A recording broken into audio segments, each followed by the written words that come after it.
اگر شان دیکھنی ہے قیامت کے دن تو اپنے نبی کی دیکھنا۔ انا اول الناس خروجا اذا بعثوا، پھٹیں گی سب سے پہلے میں نکلوں گا۔ وہ کیسے نکلوں گا؟ میرے دائیں طرف ابو بکر نکلے گا، میرے بائیں طرف عمر نکلے گا۔ اور اس سے عجیب بات، بلال رضی اللہ عنہ کی قبر دمشق شام میں ہے، لیکن آپ نے فرمایا بلال میرے قدموں سے اٹھے گا اور باہر نکل کے اذان دے گا، پھر میرے لیے براق لایا جائے گا، میں اس پہ سوار ہو کر محشر کی طرف چلوں گا، اور بلال میرے آگے سرخ اونٹنی پر آگے آگے چلے گا۔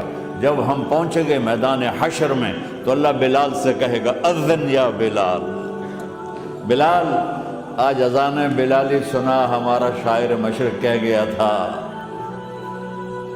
رہ گئی رسم اذان روح بلالی نہ رہی، فلسفہ رہ گیا تلقین غزالی نہ رہی۔ آج اذان دے تو بلال اونٹنی پر کھڑے ہو کے اذان دیں گے، اور پوری آدم کی اولاد اس اذان کو سنے گی جو کبھی صرف مدینے والوں نے سنی۔